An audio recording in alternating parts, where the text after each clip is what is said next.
Le mélodéon en palissandre trônait dans la cabine du capitaine, intact, partition ouverte, attendant des doigts qui ne viendraient jamais. Symbole du foyer, il fut retrouvé parfaitement conservé, témoignage silencieux d'une vie disparue. Ce détail obsédant est le point de départ de notre histoire. Le Mary Celeste, où 10 âmes disparurent, laissant tout derrière elles. L'orgue du capitaine est plus qu'un objet, c'est un point d'interrogation. Le Mary Celeste reste une histoire sans fin, une chanson sans accord final. Notre histoire se déroule sur le vaste océan Atlantique en 1872, un monde de vapeur et de voiles.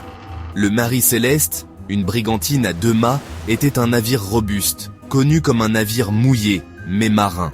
Sous le capitaine Benjamin Spooner Briggs, un homme intègre, le navire était en route pour Gênes, en Italie. Avec lui se trouvèrent sa femme, Sarah, et leur fille, Sophia, témoignage de la confiance du capitaine. L'équipage était petit mais compétent, des marins chevronnés d'Allemagne et du Danemark. Leur cargaison était de 1701 barils d'alcool dénaturé, une substance volatile mais régulièrement transportée. La dernière observation confirmée du Mary Celeste fut près des Açores, fin novembre. Le temps était agité mais gérable, et le capitaine Briggs naviguait sur une route connue. Puis, le Mary Celeste a navigué dans un brouillard de mystère, disparaissant de la vue du monde. Il a poursuivi son voyage, mais son élément humain avait disparu. Le navire est devenu un fantôme, un vagabond silencieux sur les vagues, portant ses secrets dans ses cales vides. New York, novembre 1872. Le Mary Celeste se prépare pour son voyage. Le capitaine Briggs supervise le chargement d'alcool industriel, conscient de son danger potentiel. Sarah Briggs transforme leur cabine en un foyer temporaire. L'équipage, majoritairement allemand, sont des étrangers réunis pour ce voyage. Ce sont des gens ordinaires sur le point de faire partie d'un mystère extraordinaire. Le 7 novembre, le Mary Celeste largue les amarres, laissant New York derrière lui. Pour Sarah et Sophia, c'est une aventure. Pour le capitaine Briggs et son équipage, un travail. Le navire prend ses marques, le vaste océan devenant leur monde. Le journal de bord du navire, retrouvé plus tard à bord, offre un bref compte-rendu de ce dernier voyage. La dernière entrée est datée du 25 novembre, près des Açores, sans aucun signe de détresse. Le journal s'arrête simplement, et l'équipage a disparu, laissant un navire silencieux continuer sa route sans eux. La plume fut posée, et l'équipage s'évanouit, laissant un navire silencieux poursuivre sa route sans eux. La légende du Mary Celeste commence là où son histoire officielle se termine. La silhouette de la ville rapetisse derrière eux, le bruit de la côte s'estompe. Le murmure du vent et le gémissement des membrures du navire prennent le dessus. 4 décembre 1872. L'équipage du Dei Gratia aperçoit un navire à la dérive. C'est le Mary Celeste. Se déplaçant de manière erratique, ses voiles légèrement endommagées. Le capitaine Morehouse du Dei Gratia connaît le navire et son capitaine, Benjamin Briggs. Sentant que quelque chose ne va pas, il aile le navire, mais il n'y a pas de réponse. Un groupe d'abordage, mené par le second Oliver Deveau, approche du Mary Celeste. Le silence est troublant, alors qu'ils montent à bord. Le pont est vide, mouillé mais non inondé, sans signe de lutte. Le navire semble en pause dans son voyage, comme une maison dont les occupants viennent de sortir.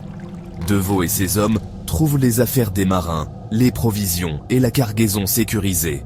La cabine du capitaine recèle des indices obsédants, une épée, des articles de couture et des jouets d'enfants. Les papiers du navire, le sextant et le chronomètre ont disparu, tout comme le canot de sauvetage. Le navire était en bon état. La cargaison sûre, le temps calme.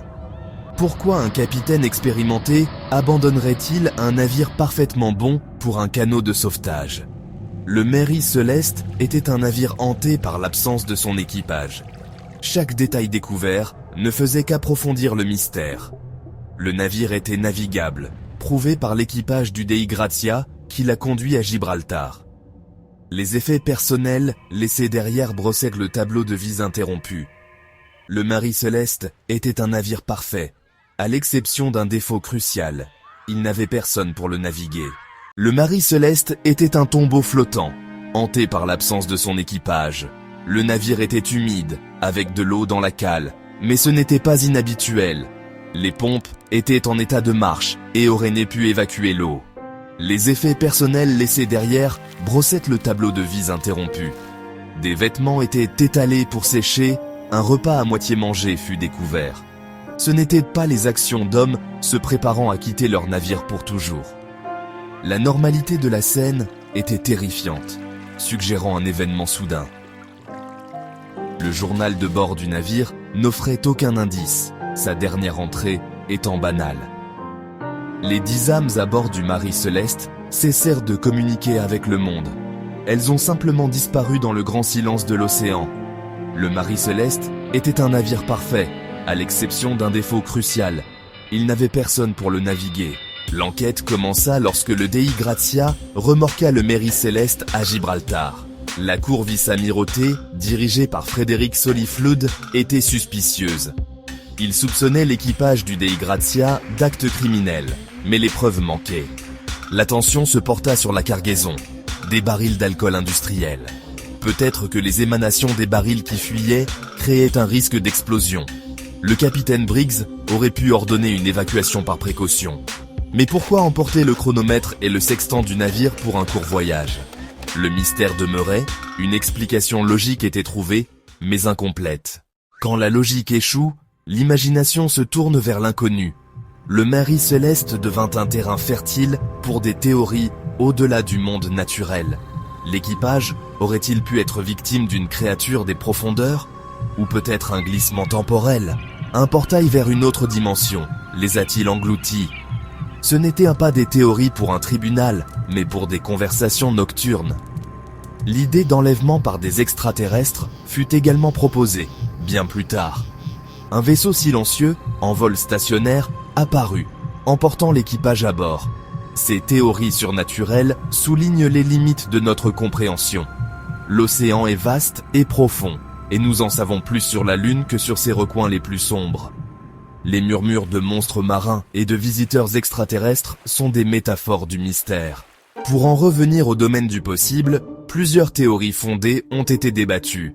Une théorie convaincante implique des fumées d'alcool qui fuient, créant un nuage de vapeur. Craignant une explosion, le capitaine Briggs aurait pu ordonner une évacuation. Le plan était de revenir, mais l'Atlantique est imprévisible. Une rafale soudaine aurait pu engloutir le canot de sauvetage, ou une ligne de remorquage se serait rompue. Une autre théorie implique une trombe marine, créant le chaos et menaçant le navire. L'équipage, craignant la destruction, aurait pu l'abandonner pour le canot de sauvetage. Un séisme sous-marin aurait pu terrifier l'équipage, leur faisant croire que le navire se brisait. Chaque théorie présente une séquence d'événements tragiques et crédibles. Le mystère du Marie Céleste reste non résolu, une histoire sans fin. Aujourd'hui, le Marie Céleste repose dans le royaume de la légende. Le navire lui-même connut une fin banale, naufragé dans une escroquerie à l'assurance. Mais son histoire, son mystère, s'est avéré insubmersible. Il est devenu le navire fantôme archétypal, un symbole de l'inexplicable. L'absence de réponse définitive confère à ce récit son pouvoir durable. C'est une histoire que nous ne pourrons jamais vraiment terminer. Chaque théorie reste juste cela. Une théorie. Le sort du capitaine Briggs, de sa femme Sarah, de leur fille Sophia et de l'équipage reste non résolu.